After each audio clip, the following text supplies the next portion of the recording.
What's up, guys? It's Tyler at Guillotine Gaming, and it's time to do some pickups. So this is what I've picked up from May to June of this year. So let's get right to it. First up, I picked up Resident Evil DS, and I'm really happy with it. I beat it in about a couple days. What it is it's a port of the PlayStation game. So they added a couple things, but the touch controls or like the stylus stuff, it's all optional. You don't have to do that, which I'm glad. And it's a really good. It's very faithful to the PlayStation and Sega Saturn version. So all in all, it's a good pickup. I recently got an original Xbox, so I picked up Panzer Dragoon Orta, and this is a game that I really wanted. And I got it for a good price. I found it at Goodwill. And I really wanted, say, a Sega Saturn, but all the games are way too expensive.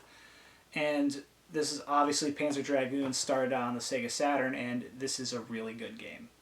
It's really good. It looks great, even by today's standards. It's a great on-rails shooter. The cutscenes are amazing, and I've really had fun with it. I'm about halfway done with it. Next up is another Xbox game. I got Silent Hill Restless Dreams. I was looking for the PlayStation 2 version, but I came across the Xbox One first, and from what I can tell, the resolution is way better. I haven't played it yet, so I can't really say, but I hear it's the best one. I've played Silent Hill 1 and 3. I've somehow skipped over the second one, but I'm going to tackle this really soon. Next up is for PlayStation 2, Clock Tower 3. I've been obsessed with Clock Tower lately. I played through the first Clock Tower on Super Nintendo, and then I started to play Clock Tower 1 on the original PlayStation, but it's really tough, and it's just not, it's not that it's bad, it's tough to get used to the controls, and it's difficult, and the puzzles are cryptic. A lot of the rooms are way too big, but that's totally different. But for Clock Tower 3, Capcom took over, and I'm only a little bit into the game, but so far it's like, wow, what a difference. It's no longer a point and click kind of game. You can actually move around and interact. So far I think Capcom has done a good job. It's an old game, but I'm hoping to finish it. It seems a little bit tougher than some of the early ones. Next up is a Wii U stuff. I picked up ZombiU. It's a game I played it at friends' houses and stuff, but it's a game that I hadn't really felt like I wanted to pick up, but I found it for really cheap in the clearance bin, so might as well add it. It was nothing. It was like $9, so it warrants a pickup, and I love survival horror, so it's good in my book.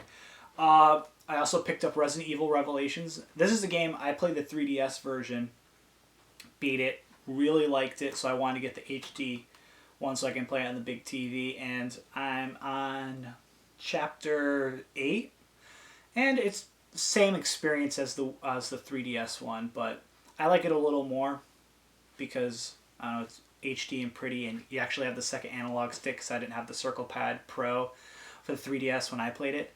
So this one I'm really glad I picked up, and I was waiting till after E3 to figure out if this was getting a port, but Resident Evil Revelations 2. I was hoping that they would announce at E3 during Nintendo's conference or digital event that they were going to port it to 3DS and Wii U. They did not do that, so I had to buy it for the 360. I do not own an Xbox One or PlayStation 4, so this is the only way I can play it.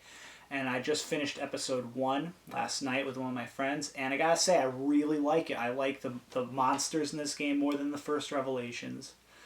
I kind of like the ship environment on the first one better, but still you got all the classic Resident Evil characters that are familiar, and I liked playing.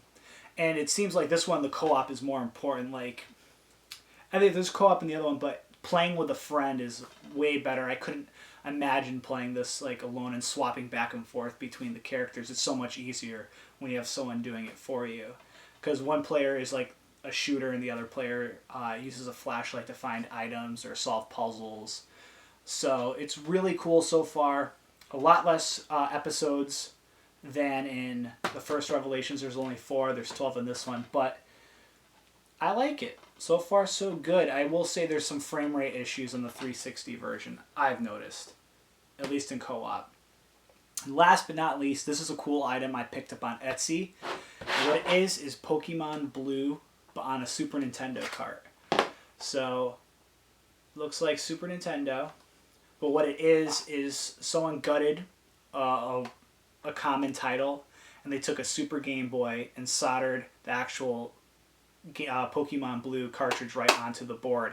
And they put it in a nice thing and put a nice sticker on. It's very glossy, high quality. I'm very happy with it, and plays just like the Game Boy one.